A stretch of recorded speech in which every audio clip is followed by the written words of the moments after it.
ay kasama ko pa sa Senate of the Philippines. Ang aking kaibigan, ang aking kumare, Senador Amy Marcos.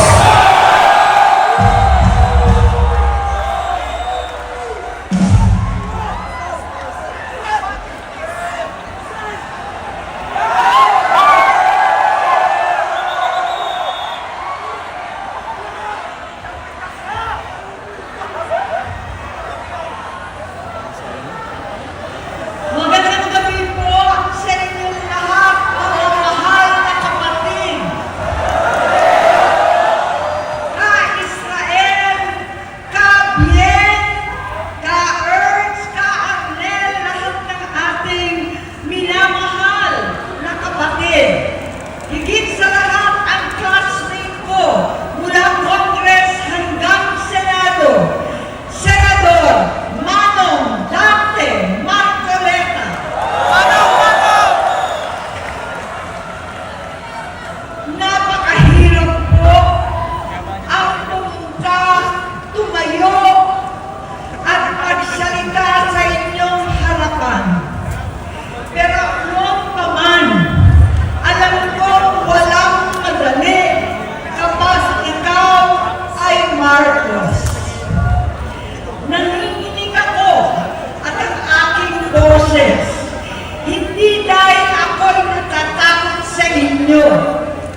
Sinabi ko ayon sa kapulisan, dapat unahin, usigin ang mga pusher at saka na lamang sagipin ang mga user. Naligtas si Bongbong. Labis ang takot ko at pag-aalala.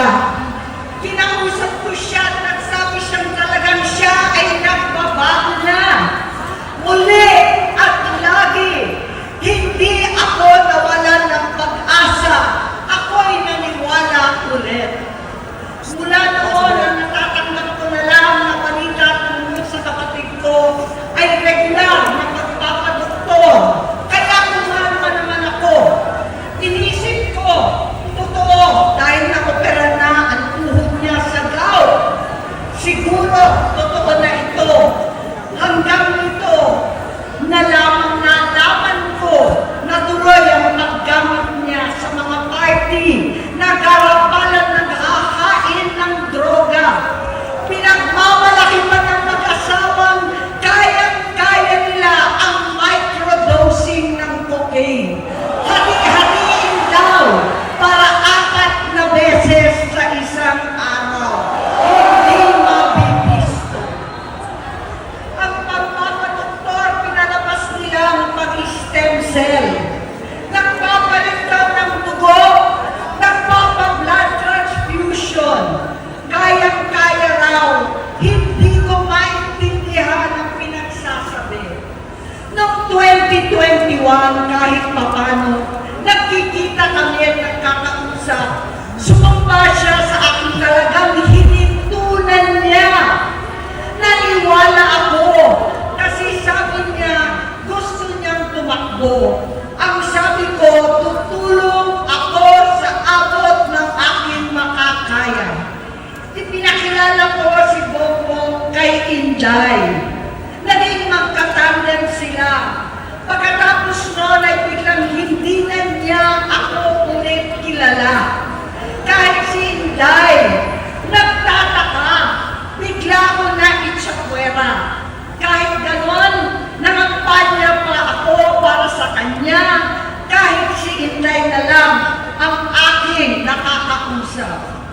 Hindi ko alam bakit ako nakabang sa headquarters nila sa Mandaluyong. Hindi ko alam bakit walang nagre-report sa akin tungkol sa kampanya.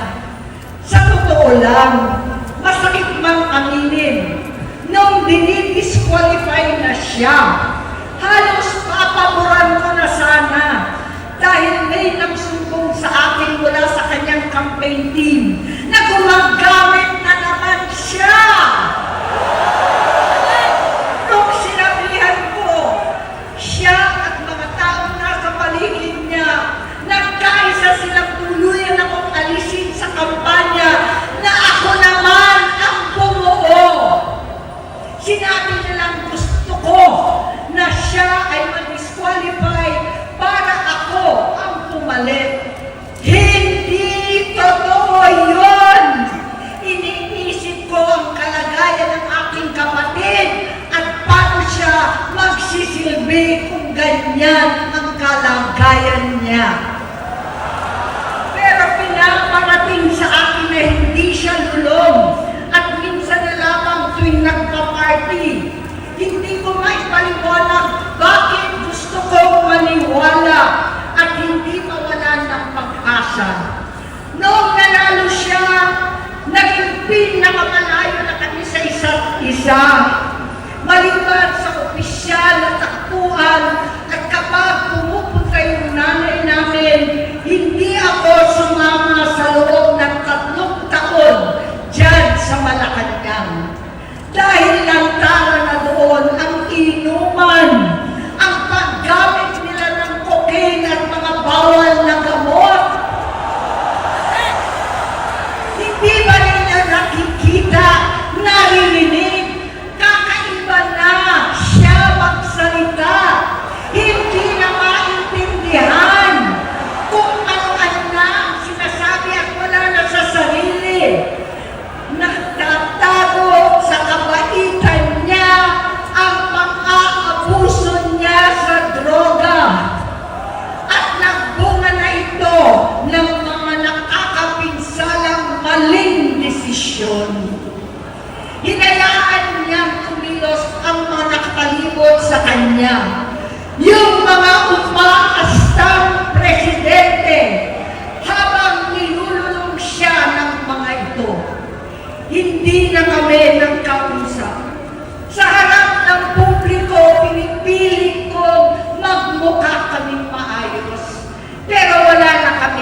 addiction. Hindi ko hinihiling na maunawaan ninyo ako, lahat kayo.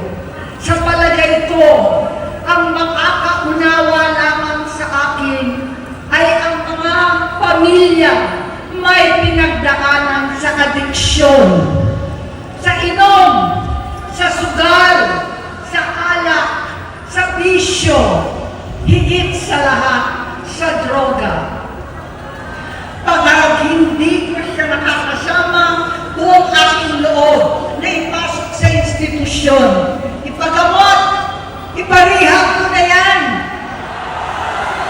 Pero tuwing maghaharap kami noon, hindi kaya ng aking kalooban na gawin yon.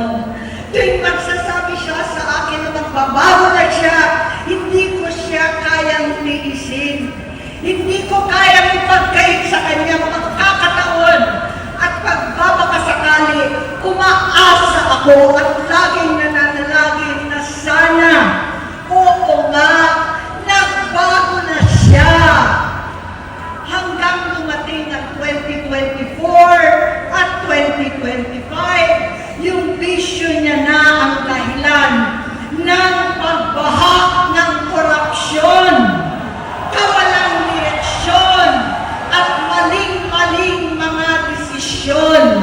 Walang accountability, wala na ang hustisya. Hindi na niya alam ang nangyayari. Hindi na pinapaalam sa kanya ang mga pangyayari. Sinamantala ng mga ito ang paggamit niya ng droga. Kinangkam na nila ang kabal ng bayan, habang ang mga dating tumatawag sa amin ng magnanakaw ay nakakita ng pagkakataon sirain ang lahat. Nagagamit na nila si Bongbong para sirain si Inday. Itinutulak pa nila si Bongbong at ang bayan sa bangin para umastang tagapagligtas. Mula sa pagtraidor at pagpapahamak kay BP Inday, sa confidential funds na kung tutuusin ang galing naman sa opisina ng Pangulo, hanggang sa pagpadukot sa dating Pangulong Duterte para itago na lamang sa ibang bansa. Ang kabaitan ni Bongbong ay naging kalupitan. Karapalan niya ang pagtatakip sa kanya ng mga nasa Congress, sa Senado, mga miyembro ng kabinete.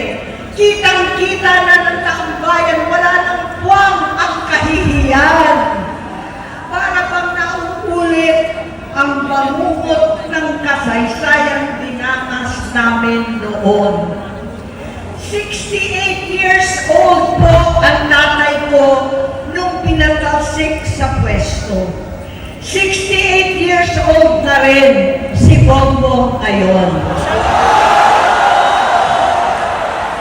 November 17 din, noong 2021, nung nakumbinsi ko si Inday na magbise kay Bongbong. November 18 po, bukas, ang ikatlong araw natin. Siyam na taon na nakakaraan, saktong November 18 pa talaga, na pinatiting ni Pangulong Duterte ang tatay ko sa libingan ng mga bayani.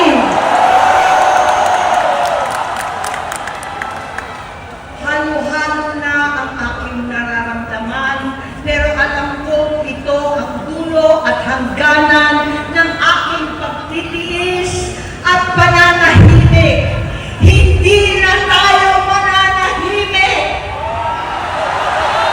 Dahil nalaman ko pati ang mga anak niya ay nagdodroga na.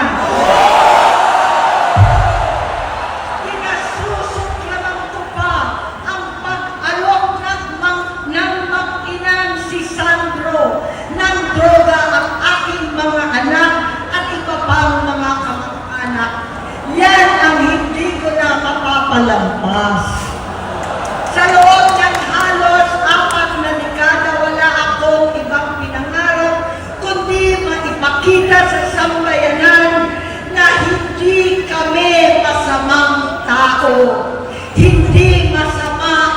pamilya Marcos. Gusto kong ibangon ng dangal ng aking ama sa pamamagitan ng nagpagtatrabaho para sa bayan. Sinikap kong maging mabuting gobernador, kinatawan, senador. Hindi ako halos nagpapahinga para makapag-iwan sana ng legasiya na kapag sinabing Marcos, nabawi na namin ang tingin sa nakaraan. Ngunit sa kagustuhan kong maging responsableng anak, matupad ang pangako ko sa aking ama, nabigo akong maging mabuting kapatid. Naging mahina ako kay Bongbong. Sa kapulisan at sundalo sa lahat ng mga leader at tagapagpatupad ng batas, siya ang Pangulo natin ngayon. Sinabi ko kung anong kalagayan niya ngayon. Tulungan niyo ako mapabuti ang kanyang kalagayan. Tulungan niyo ako matulungan siya. Hindi niya ako kalaban. Ang kalaban niya ay ang sarili niya. At nadadamay ang bansa sa laban na yan. Bilang senador at lingkod bayan, batid ko ang mga problema at gaya ng bayan, alam ko rin ano ang solusyon. Sa pagkakawatak-watak, patuloy na pamumulitika, pagnanasa sa kapangyarihan ng mga talunan naman, kaguluhan sa Mindanao, alanganing giyera sa China at Estados Unidos, kawalang pananagutan sa flood control scam, karapalan kahiman, panggigipit sa hindi kaalyado, pagkakanulo sa kapwa Pilipino, pagdakip sa dating Pangulong matandang may sakit upang ihagis lamang sa bansang dayuhan, pagsadsad ng piso, paglaganap ng gutom, paghihingalo ng ekonomiya, at pagsasawalang bahala sa taong bayan. Ang delubyo at kalamidad na nagdudulot ng parusa, ang korupsyon na nauwi sa kawalan ng tiwala at hustisya sa Pilipinas, sa kanyang pamahalaan, lahat ng yan ay masusolusyonan kung ikaw, aking kapatid, magsaayos ng iyong sariling kalusugan. Kapag humupa ang ingay sa politika, kapag umuwi na kami sa aming pamilya, hindi bilang senador, kundi bilang ate, bilang si Manang Aimee ni Bonget, kaya ito sasabihin sa harap ng taong bayan, sa harap ninyong lahat, at sa harap ni Bongbong. Bonget, magkatatlong taon na tayong hindi nakakausap. 3 taon ko nang sinusubukan muli na ako'y pakinggan. Siguro ngayon ay makakarating ng buo ang gusto kong sabihin. Walang mababawasan, hindi madadagdagan. Bongbong, nag-aalala sa iyo si Manang. Tuwing nakikita kita sa TV, gusto kitang puntahan. Napakalaki ng pinagbago mo. Itsura, pagsasalita, takbo ng pag-isip. Minsan, napapatanong ako sa sarili ko, ikaw pa ba yan? Si Bongbong ba talaga yung nakikita ko? Pero ako, aling ko, ako pa rin ito. Ako pa rin ang ate mo na tumayong ama't ina sa inyo sa ibang bansa. Ang kasama no sa sumubok na saranglahin lahat ng sakit para sa iyo. Ang kapatid mo na hindi mo kailangan hingan ng tawad dahil agad ka nang iniintindi at tatanggapin dahil mahal kita.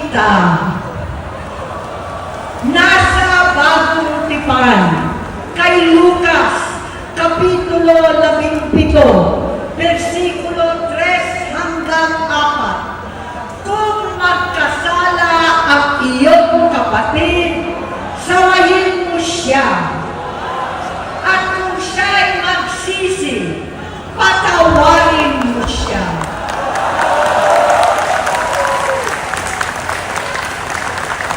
Tama na, ading ko. Tapusin mo na ang paghihirap mo at ng bayan. Gaya nung umalis tayo sa palasyo, kaya mo pa rin hawakan ang iyong kamay, huwag kang matakot. Malaki na ang dulot sa iyo ng droga. Sinisisi ko ang sarili ko dahil hindi ako nakinig sa mga sumbong. Hindi ako nakialam. Hindi ako maniwala. Pero hindi pa huli ang lahat. Tama na, ading ko. Magpahinga na tayo. Umuwi na tayo. Magpagamot, magpagaling at nangangako ako. Hindi ako malilinang, hindi ako magkukulang. Lahat ng kasama mo ngayon, hindi natin kasama sa pinakamadilim na bahagi ng buhay natin. Kasama mo sila ngayon dahil nasa taas ka pa. Ako at ang ating mga tunay na kapatid dito sa Luneta ang kasama mo. Kahit magdilim ulit ang lahat. Talikuran mo ang iniisip at ibinubulong lang ang misyon. Unahin na natin ang kalusugan mo dahil sa adiksyon na bigyan mo ng malubhang karamdaman ang buong bansang Pilipino. Matatanda na tayo. Sakitan na si Mami. Alagaan na lang natin ang isa't isa. Kaliwat kanan man ang pambuhusga sa akin. Malinaw sa aking puso na dapat mauna ang Diyos, ang bayan, pamilya at sarili. Hanggang sa mga oras na ito, Bonget, gusto ko malaman mo na hindi kita sinusukuan. Hindi ko kakayanin kung mapapahamak ka. Kaya hinihingi ko na tayo'y umuwi na, mamahinga, alam sa iyong kalusugan. Kaya ko mabigo at mawala sa iyo ang posisyon, pero hindi ko kayang mawala ka sa amin. Ayusin mo ang sarili mo. Magpagamot, alisin ang droga sa iyong sistema. Wala akong ibang gusto kundi gumaling ka, malagpasan natin ito muli. Dahil wala akong ibang hinahangad bilang ate, kundi maging masaya ka, maging ligtas sa panganib, malusog, matagumpay sa buhay. Itama ang mali, labanan ang adiksyon, at ako hindi kailanman aalis sa iyong tabi. Susuporta at hindi titigil manalangin kasama ninyo dito sa Luneta at sa buong mundo. Dahil iyon naman ang tungkulin at ibig sabihin ng salitang kapatid, kapatid, mabuhay kayong kakapatid. Maraming salamat po.